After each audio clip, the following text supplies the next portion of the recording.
Kamusta? Ako si Mids. At ngayon, review natin ang Zaku 2. Galing siya sa sobrang nakakaibang hugis na Gundam. Papansin nyo, sira ang kanyang box kasi ito na yung huling kahon dun sa store o tindahan na pinagbilan ko sa San Francisco. Marami silang berde, pero pinili ko yung pula kasi may sobra siyang baril. Ito yung Zaku. Umpisahan natin ang ulo niya. Makikita nyo may pagi siya. Pwede nyo rin siyang buksan yung noo niya. Sa loob, makikita nyo yung disenyo ng makinarya. At saka, pwede nyo galawin ang kanyang mata, kaliwa o kanan. Ayos! So, balik natin siya. Papasin nyo rin may dalawa siyang palangga, kaliwa at kanan. Sa kaliwa niya, malapad lang. Kanan, may patusok. Nakadikit siya sa ball joint. So, pwede nyo galawin siya.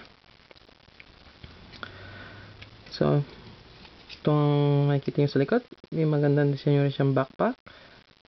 At sa kanyang paa. So, tingnan natin kung anong kagaling siya gumalaw. So, yung ulo niya, pwede nyo galaw ng ganyan. Kanyang balikat, pwede nyo ipaikot ng todo. Kanyang siko, ganun lang. Kanyang kamay, pwede nyo paikutin. At ang kanyang bewang ganun din. Kanyang paa, pwede nyo paggewang-gewang. So, ang kanyang kagamitan, meron siyang baril, butas ang kabila,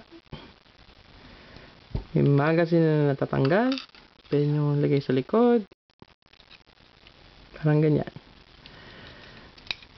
Tanggalin ko, balik natin. Lagay natin sa kanan kanyang kamay. Pero, makikita nyo, hindi masyado siyang nalalagay kasi nakaharang to. So, nilalagay ko siya sa kanyang kaliwa para nakadantay sa kanyang balikat. Meron din siyang kanyon. Meron din siyang palakol. At saka ito yung sobrang malaking kanyon or beam cannon. Pero mas gusto ko ilagay dito sa bago kasi mas para siyang eksakto lang. Pansin nyo?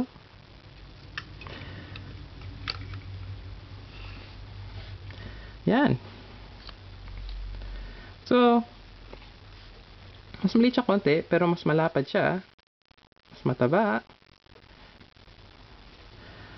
So, rekomendado ko to lalo na pagka gustong-gusto nyo ang Zaku design, tagahanga kayo.